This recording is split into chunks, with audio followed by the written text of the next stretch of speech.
حضرت زینب رضی اللہ تعالی عنہ کو اللہ تبارک و تعالی نے مختلف قسم کی امتیازی صفات سے نوازا تھا۔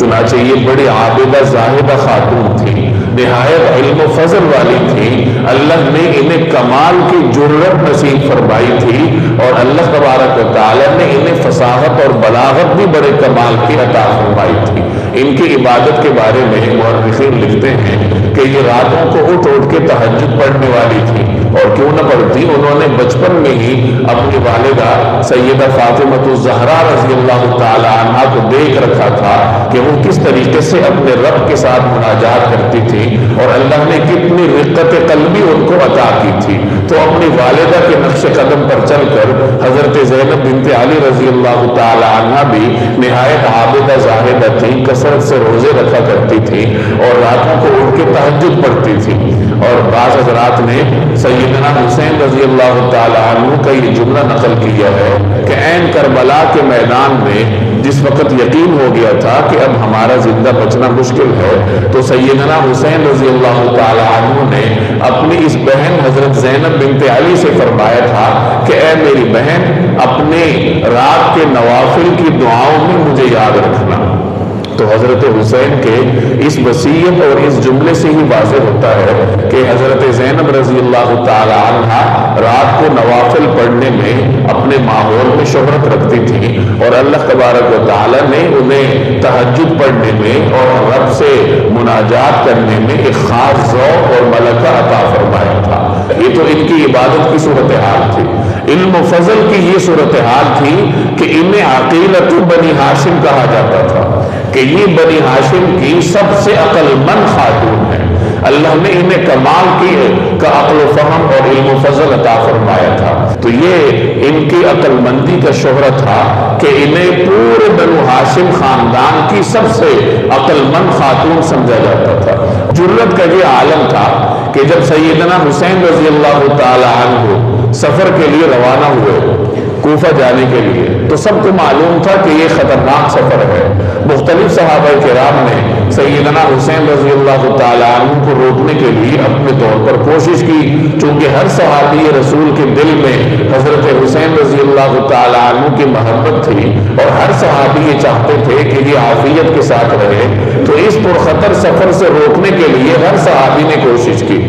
حضرت عبداللہ بن جعفر جو حضرت زینب بنت علی کے شوہر تھے، وہ بھی اس سفر کے حق میں نہیں تھے۔ انہوں نے بھی اپنے طور پر کوشش کی کہ سیدنا حسین رضی اللہ تعالی عنہ اس سفر سے رک جائیں۔ جب حضرت حسین روانہ ہو چکے تھے تو حضرت عبداللہ بن جعفر نے مکہ کے گورنر سے ملاقات کی، اور حضرت حسین رضی اللہ تعالی عنہ کے لیے ان سے ایک امان نامہ لکھوایا کہ سیدنا حسین واپس آ جائیں اور مکہ مکرمہ میں امن و امان کے ساتھ رہیں۔ یہ امان نامہ لکھوا کے ایک تیز رفتار قاصد کے ذریعے انہوں نے حضرت حسین رضی اللہ تعالی عنہ تک اپنا پیغام پہنچایا کہ آپ اس سفر سے باز آ جائیے اور واپس تشریف لائیے، کیونکہ یہ سفر خطروں سے لبڑے تھے۔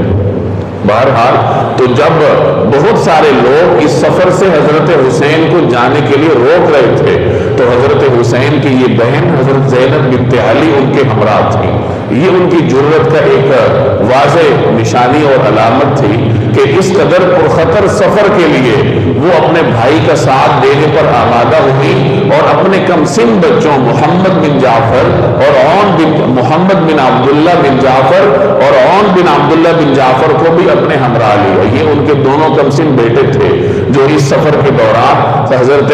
زینب بنت علی رضی اللہ تعالی عنہ کے ساتھ تھے۔ تو اللہ تبارک و تعالیٰ نے اس کمال کی جرت ان کو عطا فرمائی تھی، اور جس وقت حضرت حسین رضی اللہ تعالی عنہ اور ان کے تمام ہمراہی شہید ہوئے، قافلے میں صرف خواتین رہ گئی اور بچے رہ گئے، تو اس مظلوم قافلے کی سربراہی کے فرائض بھی حضرت زینب بنت علی رضی اللہ تعالی عنہ نے انجام دیے۔ چنانچہ انہوں نے خواتین کو تسلی دی، بچوں کو تسلی دی، زخمیوں کی مرہم پٹی کی، اور ایک موقع پہ جب عبید اللہ ابن زیاد حضرت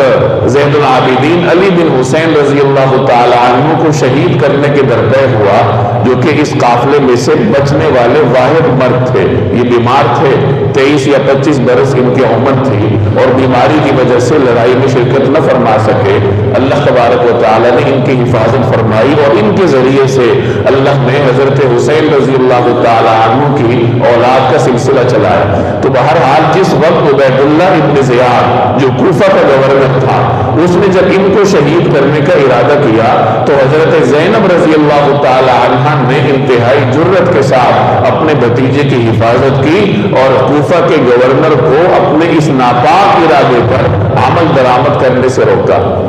جب یہ قافلہ کوفہ کے گورنر کے پاس پہنچا تو عبید اللہ ابن زیاد جو کوفہ کا گورنر تھا، اس نے ان کو دیکھ کر کہا کہ تمام تعریفیں اس اللہ کے لیے ہے جس نے الیاذ باللہ آپ لوگوں کو رسوا کیا اور آپ لوگوں کے باتوں کو جھٹلایا۔ تو حضرت زینب رضی اللہ تعالی عنہ نے جب اس کا یہ جملہ سنا تو انتہائی جرت کے ساتھ اس کو ترکی بترکی جواب دیا اور کہا الحمدللہ الذی اکرمنا بنبیہ وطہرنا من الرجس تطہیرا، کہ تمام تعریفیں اس پروردگار کے لیے ہیں جس نے اپنے پیغمبر کے ذریعے ہمیں اعزاز بخشا، کہ اللہ نے پیغمبر کو ہمارے خاندان میں مبعوث فرمایا، ہم حضور صلی اللہ علیہ وسلم کے نواسے اور نواسیاں اور آپ کے اہل بیت ہیں، تو کائنات میں اس وقت ہمارے خاندان سے معزز اور محترم کون سا خاندان ہو سکتا ہے؟ تو فرمایا الحمدللہ الذی اکرمنا بنبیہ، کہ تمام تعریفیں اس پروردگار کے لیے ہیں کہ جس نے اپنے پیغمبر کے ذریعے ہمیں عزت بخشی، وطہرنا من الرجس تطہیرا، اور ہمیں ہر قسم کی گندگی اور آلودگی سے پاکی اور پاکیزگی عطا فرمائی۔ تو یہ حضرت زینب بنت علی رضی اللہ تعالی عنہ کی جرت کے مختلف نمونے ہیں جو آپ کو تاریخ کی مختلف کتابوں میں ملیں گے، اور حضرت زینب کے ان باتوں سے یہ بھی معلوم ہوتا ہے کہ اللہ تبارک و تعالیٰ نے انہیں کس پائے کے کلام کی قدرت سے نوازا تھا۔ انتہائی فصیح اور بلیغ خطبے انہوں نے اس سفر کے دوران ارشاد فرمائے تھے، جس کا ذکر آپ کو تاریخ کی کتابوں میں جگہ جگہ ملے گا۔